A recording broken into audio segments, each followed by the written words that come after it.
रूस यूक्रेन युद्ध का आज 12वां दिन और युद्ध के बीच पीएम मोदी और पुतिन के बीच बातचीत हुई है। मोदी पुतिन के बीच 50 मिनट ये बातचीत हुई। मोदी ने यूक्रेन रूस के बीच बातचीत की जानकारी ली। सुमी से भारतीयों को निकालने पर भी दोनों राष्ट्राध्यक्षों के बीच चर्चा हुई है। पुतिन जेलेंस्की आपस में सीधे बात करें, इस बात पर जोर दिया है पीएम मोदी ने। तो पीएम मोदी की इससे पहले भी 2 बार बातचीत हो चुकी है पुतिन के साथ, और आज ये तीसरे दौर की बातचीत उनके साथ हुई। लगभग 50 मिनट की ये लंबी बातचीत पुतिन और पीएम मोदी के बीच में हुई है और इसी बात पर जोर रहा है कि पुतिन जेलेंस्की आपस में सीधे बात करें। सुमी से भारतीयों को निकालने पर भी बातचीत की गई है। मोदी ने यूक्रेन रूस के बीच बातचीत की जानकारी ली। ये 50 मिनट की बातचीत जो कि पुतिन और पीएम मोदी के बीच हुई है। इससे पहले उन्होंने यूक्रेन के राष्ट्रपति जेलेंस्की से भी बात की जो लगभग 35 मिनट तक चली। तो दोनों ही राष्ट्राध्यक्षों से वो बातचीत कर रहे हैं। इकलौता ऐसा देश, इकलौते ऐसे प्रधानमंत्री जो कि दोनों के साथ संपर्क साध रहे हैं और इस बात पर जोर दे रहे हैं कि डिप्लोमेसी के जरिए कोई हल निकाला जाना चाहिए और आपस में डायरेक्ट बातचीत होनी चाहिए रूस और यूक्रेन के बीच। और इस वक्त हमारे साथ farmer diplomat RS Malhotra ji भी हैं। आरएस मल्होत्रा जी, ये न्यूट्रल स्टैंड जो भारत का रहा है और दोनों यूक्रेन के राष्ट्रपति से भी बात की है, पुतिन से भी बातचीत हुई है पीएम मोदी की, और जो भारतीयों की सुरक्षित वापसी को लेकर ये चर्चा हुई है, जो न्यूट्रल स्टैंड है उसी से मदद मिल रही है कि हमारे भारतीय सकुशल वतन लौट पा रहे हैं? जी बिल्कुल, भारत का स्टैंड बिल्कुल साफ रहा है और भारत ने ना तो इसमें प्रो रशिया स्टैंड लिया है, ना ये एंटी यूक्रेन स्टैंड है।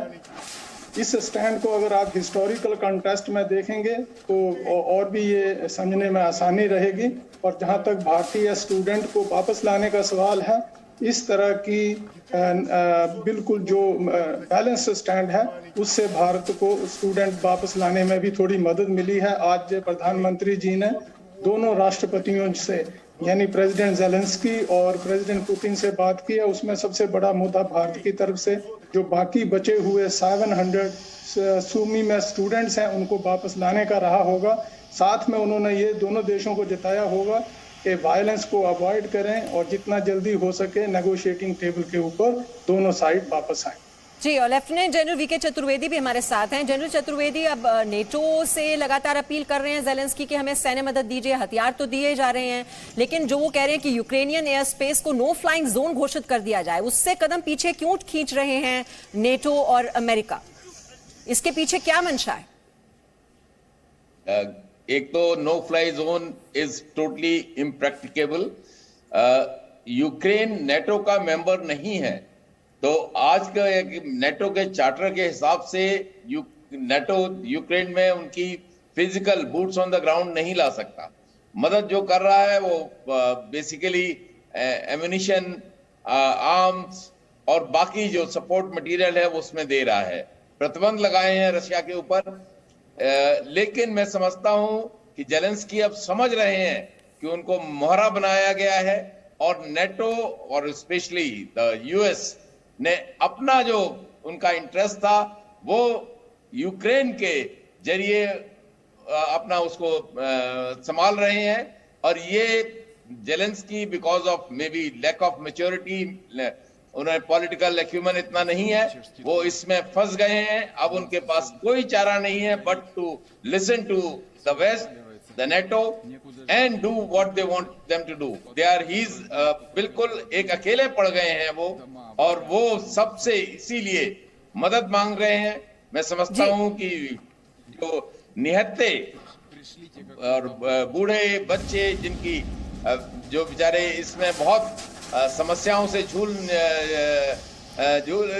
उसमें पड़े हुए हैं, उनको मदद करनी चाहिए। जो बात आपने कही बहुत इंपॉर्टेंट पॉइंट है, उसी पर मैं कमेंट ले लेती हूँ। रविंद्र सरदेव, अगर वो समझ रहे हैं कि उन्हें मोहरे के तौर पर अमेरिका और नेटो इस्तेमाल कर रहा है, वो इस ट्रैप में फंस गए हैं, लेकिन फिर वो युद्ध के मैदान में आप सरेंडर करने के लिए क्यों नहीं तैयार? कब तक खींचेंगे इस युद्ध को, क्योंकि नुकसान तो इसमें यूक्रेन का ही हो रहा है। सर्टनली वही अभी जैसे बात हो रही थी, जैसे आज ये आई थिंक 3rd राउंड है या जो भी राउंड है सीज फायर्स का, वो फंस गए हैं। बट यस, वो अपील कर रहे हैं पर उन्हें सपोर्ट मिल भी रहा है। देखिए अमेरिका वगैरह नई नई चीजों से आ रहे हैं, अब कह रहे हैं कि पोलैंड से हमको एयरक्राफ्ट भेजेंगे। तो इस तरह से अमेरिका और नेटो रशिया के लिए इस वॉर की कीमत बढ़ाए जा रहे हैं और जेलेंस्की उसको हेड करे जा रहे हैं, राइट। बट यस, अंजाम तो यही होगा मोस्ट प्रॉबली कि टोटली डोमिनेट हो जाएंगे। तो सरेंडर करने का वक्त आएगा अभी नहीं तो 2-4 दिन बाद, क्योंकि रशिया एक तरह ग्राइंडर की तरह चलता जा रहा है, राइट। अब जितना भी वर्ल्ड ओपिनियन हो और बाय द वे जितनी भी सैंक्शंस हो, और लास्ट सैंक्शन का जो टूल बचा है वेस्ट के पास रशिया को प्रेशर करने का, वो है कि रशिया से जो ऑयल एंड गैस खरीदी जा रही है वो बंद करी जाए, कम करी जाए। वो अभी तो इम्पॉसिबल लगती है, पर बात तो हो रही है अमेरिका में भी कल से कि ऑयल एंड गैस रशिया से खरीदना बंद, उनको फर्क कम पड़ेगा। बट यूरोप जो मेजॉरिटी खरीदता है वो नहीं कर सकता ये, और इससे रशिया को पैसा अभी आ रहा है। Presenting V News app available on Google Play and App Store. Download it now.